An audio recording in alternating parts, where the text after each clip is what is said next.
Oh boy. So you already know what it is, man. It's your boy G Bush, and we coming from you live. I wanted to go ahead and let me turn my mic down a little bit. Turn that down a little bit. I'm a little hot in here. I wanted to go ahead and do a little live situation because, to be honest with you, I didn't really want to get into the situation where I just wanted to. I didn't want to edit no video. I just wanted to go live for y'all cats real quick and tell y'all what I really wanted to get into with the Cleveland Browns, because right now I just wanted to get my instant reaction to what was going on today with the Bengals situation. And so if you don't know, if you left on a wall somewhere, the Browns played the Bengals today. See if I can get this right there. Let's see if we turn that down a little bit. I'm a little hot. So, yeah, there we go. Let me see. There we go. There we go, right there. So, Browns played Bengals today. And, one of the things that was happening is, the season. Welcome on into the Barbershop, by the way. I'm your boy G Bush. You already know what it is. Subscribe to the channel at GBush91 on Twitter, where you can follow me. Come on into the Barbershop. As you can see, I'm real calm right now, cool, collected. I've been doing radio for the last 5 days, so bear with me.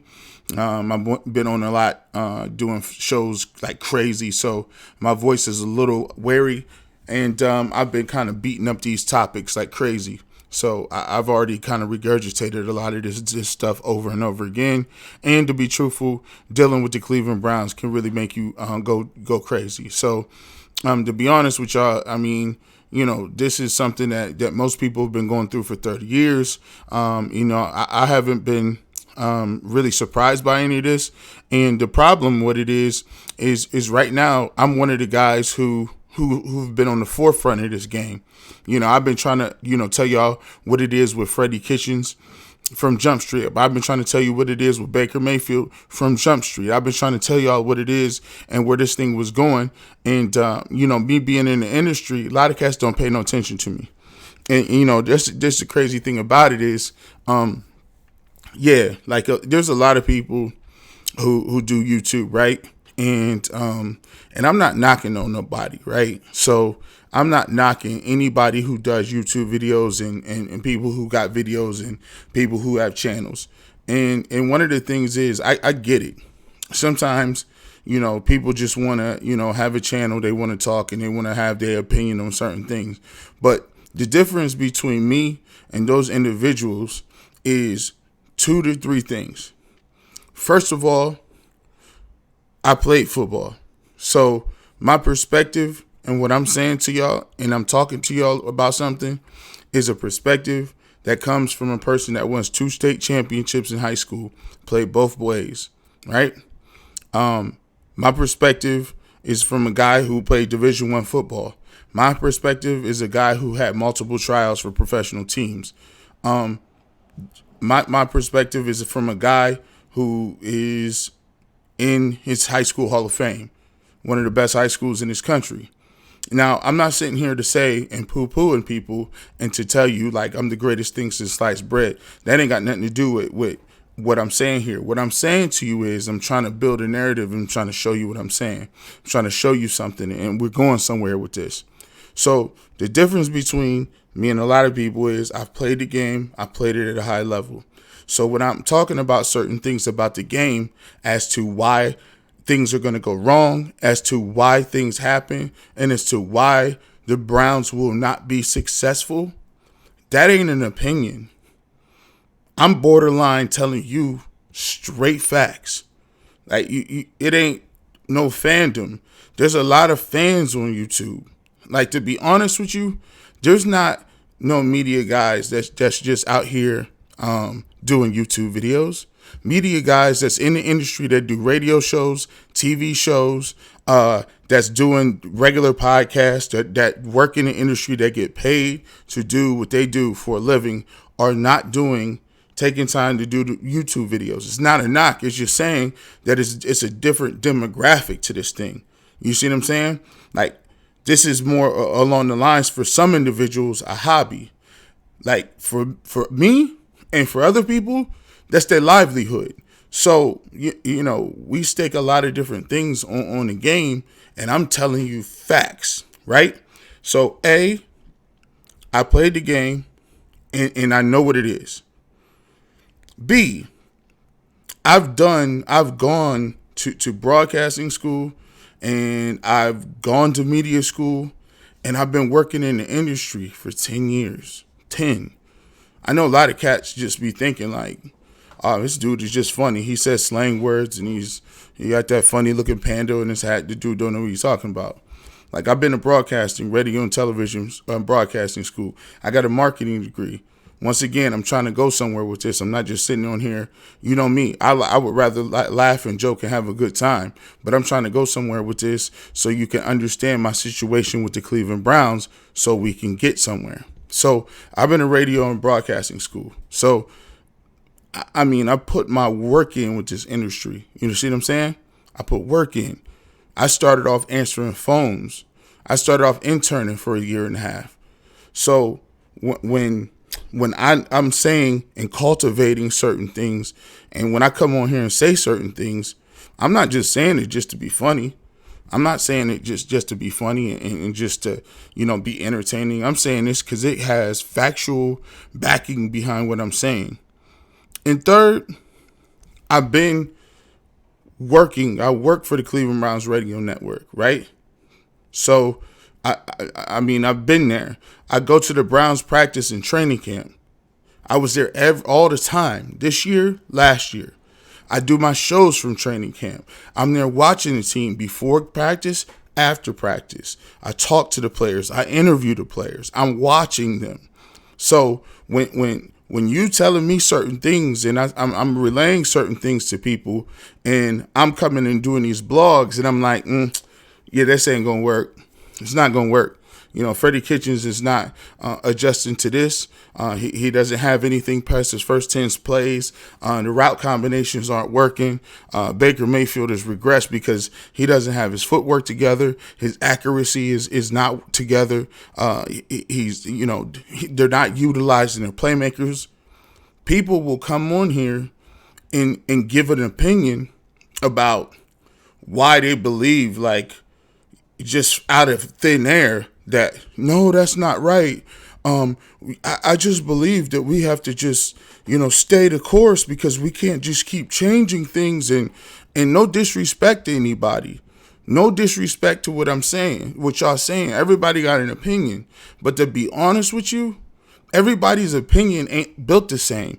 Everybody's opinion don't hold the same amount of weight.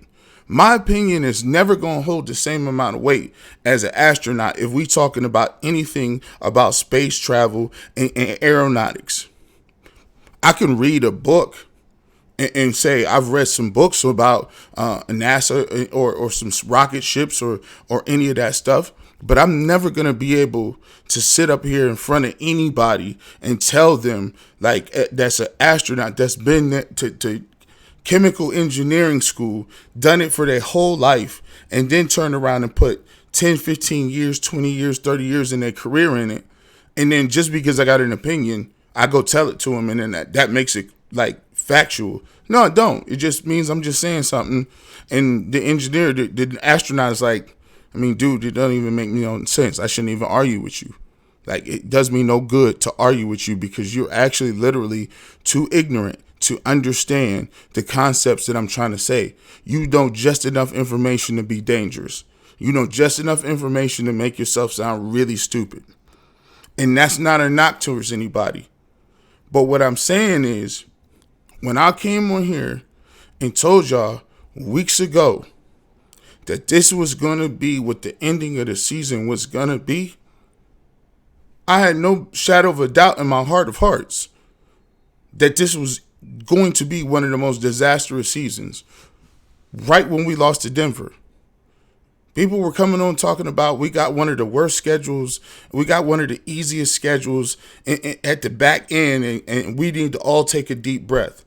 That is coming from individuals who have A, not played the game, B, are not watching the games, C, are extreme fans, or D, some of a combination of A, B, and C. The Browns, if you're saying that they're going to go and they're going to play these easy teams, I told you, go right back and read my blogs. Go back and check my blogs. Check the record books. I said, how do you figure the Browns are chalking up wins when teams that are terrible think the Browns is an easy win? And guess what happened? Down the stretch, you lose to Denver with a quarterback off the street. You lose to the Pittsburgh Steelers, who down to their third string quarterback with a quarterback off the street. You then come back and lose to the Arizona Cardinals with a rookie quarterback and a rookie coach. Then you come back today and lose to a 1-14 team, 2-14, whatever it is, 2-something team. Come on, man. Matter of fact, you lost to the Tennessee Titans with Marcus Mariota. And on top of that, you only scored 20 points against the Jets, and they had a quarterback off the streets. So when people say these things, it frustrates me a lot. Just the same way it frustrates me that the front office and people in the media were running around saying that this game would help determine what Freddie Kitchens was or was not going to come back. Are you guys serious? Is that what we're doing now? A game against a 2-14 team is going to determine whether or not he's coming back? How is that even possible? Y'all don't got eyes? Y'all don't watch the games? Y'all don't do none of that? The Browns, to me, I'm going to be honest with you, the Browns, to me, I mean, I don't enjoy watching them. I don't enjoy watching them. You know, I don't enjoy watching this team play. I don't do it all because ownership takes us for a joke. The ownership takes the fans and the media for a joke. The fans stood by this organization when they were 1-31. When you told us that you're going to tear down this team to the studs, you said, you know what? Stick with us. Stand by us. 1-31. We'll get some picks. We'll start to develop this roster. And guess what? Cleveland, being the Cleveland fans that they are, post-traumatic stress disorder and all, with having our team taken, anything is better than nothing, right? So we stood by you with Sashi Brown and Ray Farmer and Mike Pettin and Heckard and Banner and Lombardi and all these other clowns. And then guess what? We finally got the picks. We finally started to accumulate some talent. We got Myles Garrett. We got Chubb. We got Hunt. We got OBJ. We got Jarvis Landry. We finally get to a place where this year we have enough talent to compete. Then you sell us up the river. You sell us up the river with a rookie coach who has no clue. You sold us on the fact that 3 years ago we was at the starting line. And you told us we was going to be a long journey. We were going to run the race. It's going to get tiring. But stay with us. Pretty soon we're going to be close, very close. Then you're going to tell us right when we get to the finish line. We at the finish line, we done ran that race. We done been without water. We done been without food. We've been starving for wins, starving for talent. We've been doing all of these different type things. And then guess what you do? Right when we get to the finish line, you insult our intelligence. You insult our intelligence. You tell us, that starting line I said you was at, that finish line I think you're at right now, that's really not even the finish line. We're really a little bit further than we were before. And we're not going to get rid of Freddie Kitchens because you know what? What'd you guys expect? We feel that 6 and 7 wins was really realistic for what we were going to do. We're happy where we were at. And so, actually, got you be a little more patient. You overextended, that was your plan for 7 or 8 wins. What we had planned was if you don't get up out of here with that, if you don't stop trying to insult our intelligence and moving the goalposts on this stuff, we hung with you at 1-31 when we had no talent. We had no talent. It was evident to see. But don't you dare try to come up here and conflate the two different circumstances. Like we don't have eyes in front of our faces. Like we don't see that this team has talent. Like we don't see that this coach don't know what he got going on. And don't you try to say, oh, well, lines, we'll tell them whatever they want to hear. Hey, finish line, starting line, it's all relative. Everything's a joke. They take you guys as jokes. They take you as a joke. Because guess what? You'll show up next year.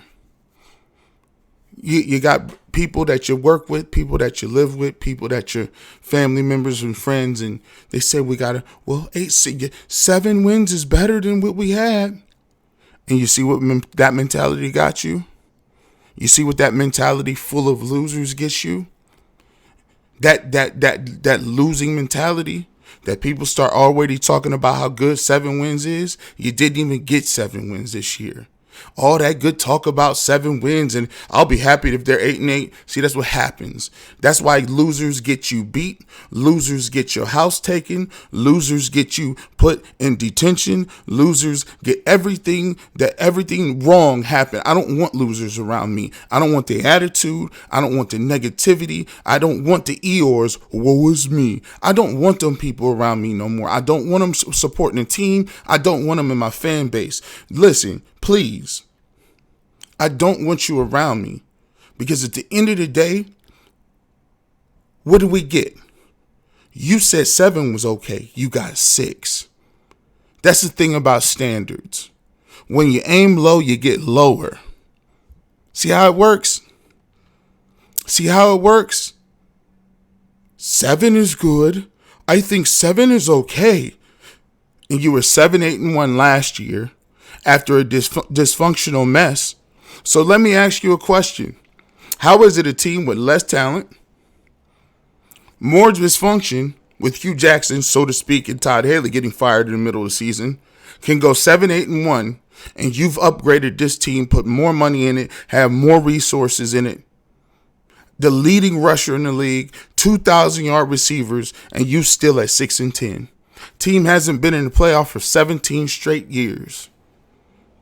And you got the nerve to run up to me and people telling me, well, what did you expect? I expect you to win. I expect you to be somebody. I expect you to try. I expect you to get off your tail and actually win something for once. I expect to see a team that can do anything else these other teams can do. That's what I expect. But here's the point. If they want to keep, after this, Freddie Kitchens probably won't be back. But that's not good enough. It's not good enough anymore, because now there's reports coming out that that's not the only thing that might get changed, because they're talking about Dorsey now. See how this works? Oh, why are we going to get everything? This is going to be crazy. Like, you're going to get rid of Dorsey too. Well, here's the problem. Common sense. Here's what happens when rich people and people in power don't use common sense that regular people use. So if me, Garrett Bush, just so happen I have a regular job for a living, if they elevate me to the chief executive officer somehow for some stupid reason that I'm not qualified for, do you think I'm going to actually surround myself with people that aren't qualified too? Probably not.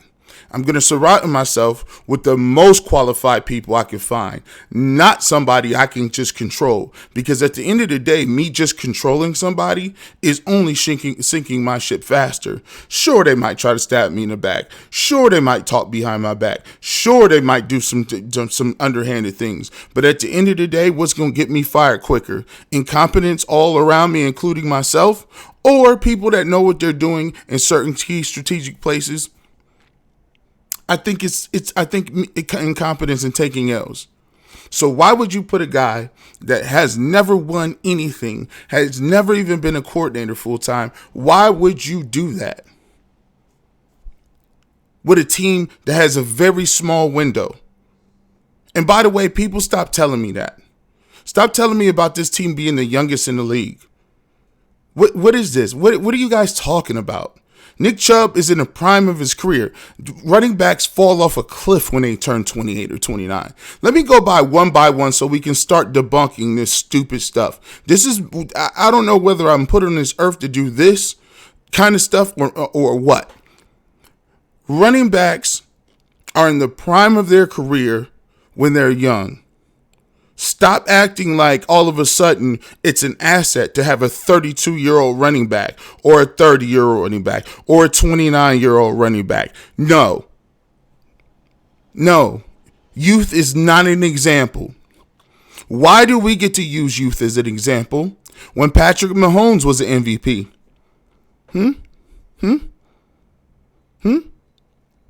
He just came out.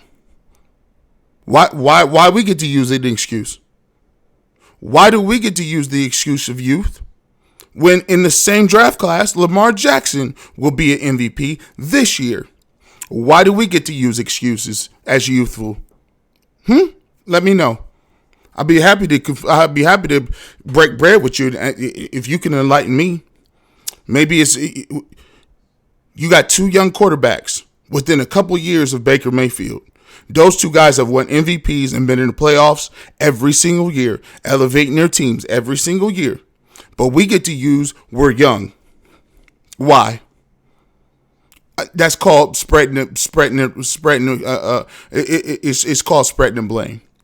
That's what it is. It's called you don't want to call anybody out. It's called I like the guy. I don't want to say anything bad about him.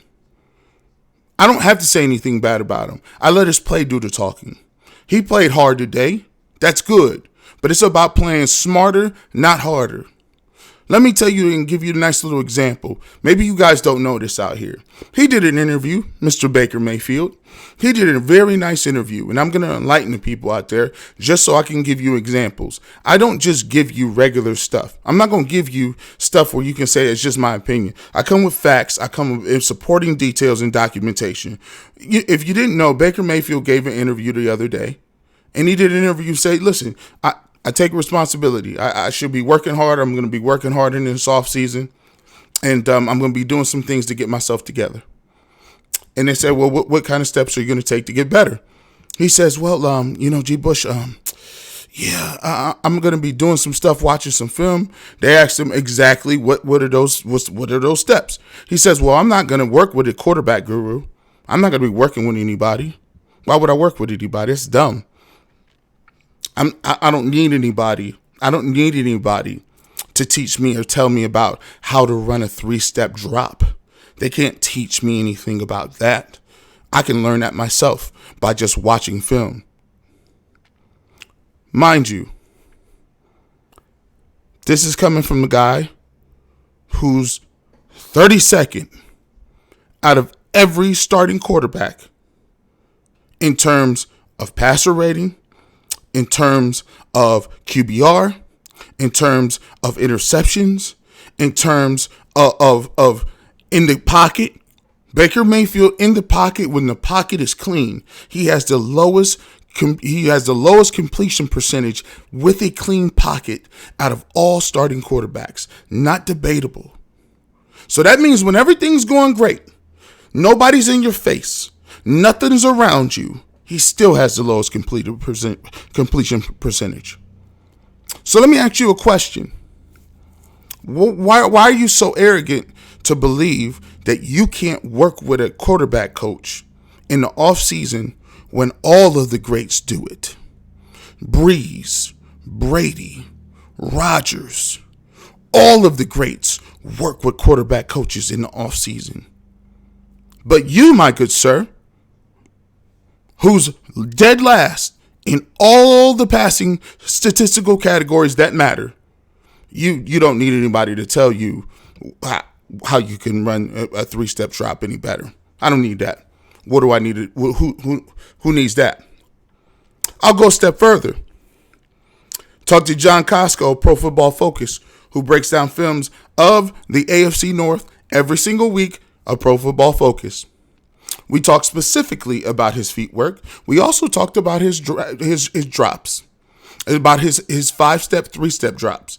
And it's ironic that he mentioned that he doesn't need anybody to tell him about his drops. However, Pro Football Focus grades you on your footwork and whether you're consistent in your drops.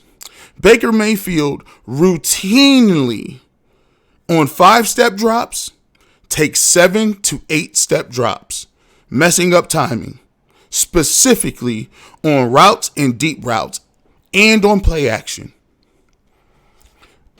So when you tell me I don't need to work with anybody on 3-step drops, that's demonstrably false. I've done my homework. Yes, you do, bro. You might need to work on. Yes, you do. And furthermore, the cherry on the sundae is in that same article, about 2 weeks later, they talked about how Lamar Jackson has stepped up and become a much better passer. And they had an interview with his quarterback coach that he worked with in the offseason. And you know what they said about him? His quarterback coach said, Lamar, every great golfer goes to the range every single day. Every great baseball player goes to the batting cage every single day to work on their swing.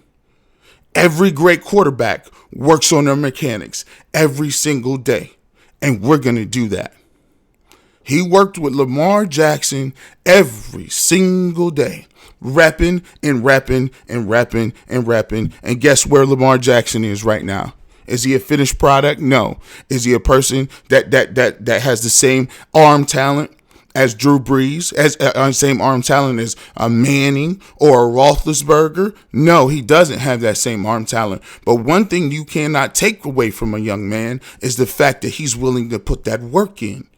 He's willing to go that extra mile. And one thing that I don't like is the fact that people and fans in Cleveland are willing to wish that somebody doesn't have work ethic, to cheer on somebody else that doesn't even want it. I don't care what colors you got on. Some guy gonna tell me he don't need no help, but I'm gonna root against the guy. I'm gonna hope and wish on a star and get on my knees every single day and wish that Lamar Jackson falls off. Can he keep it up? What is this, an Extends commercial? Can he keep up that action? If he keeps putting that work in, sure he can. Yes, he can. Because he's willing to go and pay the price. And even after Baker Mayfield said I thought it was going to be easy. Even after he said that, he still had an opportunity to come back and think about that and say, man, I'm going to do whatever I need to do to get my mind ready today. This offseason, I'm going to do whatever I need. I ain't never going to let this happen to me again. Humble yourself and get to work. Did he? No. You in the paper still talking about, I don't need no help. It just goes to show you. That's the problem right there. I don't need to don't tell me about the offensive line. Don't tell me about the receivers. You got that C on your chest for a reason. Don't tell me about that. If you show me a team that makes the playoffs perennially, I'll show you a good coach and a good quarterback. I'll show you both of them. Take a look at who in the playoffs. Go ahead, take a look. Go ahead, take a peek. Every one of them teams got a good coach, good quarterback. And if your Browns ever want to be that, they better figure out what the heck they do in that coach and worried about why their quarterback acts like he's arrived somewhere. Because he hasn't. He hasn't arrived anywhere. At this point, he got about a year and a half. Because here's what I'm going to tell you. The rumors and rumblings that even Dorsey's not safe. You think the next general manager coming up in here is going to deal with that? This is the way the game works, boys and girls. I didn't draft him. I want my own guy. Hey, D and Jimmy Haslam, I want my own guy. I didn't draft him. You want me to come over here and take this job from Dorsey? You want me to take the GM job? I didn't draft him. I want no parts of him. He's too loud. He's short. I don't like his work ethic. I think he's brash. I don't think he has the intangibles to lead the group. And I just frankly don't want to deal with it. Happens all the time. Happens every single time. People don't understand how quickly they can be up out of here. People think that they got it. You can be up out of here in 5 to 10 seconds. All it's called is, oops, the guy who drafted you no longer is employed here. 2 fingers in the wind. Deuces. That's how quick it go. That's how quickly it goes. Just like that. And interest goes just like that too. Just like me, my interest level is nowhere near with the Browns. I'm not interested. I'm not stopping my microwave. I'm totally turned off of the situation. I'm just totally turned off because 17 straight years of not making the playoffs. People call them for, give it one more year. There's people who've been season ticket holders, for 30, 40 years. I got people that call my radio show every single day. And these guys have been season ticket holders for how long? 30, 40 years. Guys, 80 years old, saying, man, G. Bush, I'm not going to ever see the Browns make it to the Super Bowl.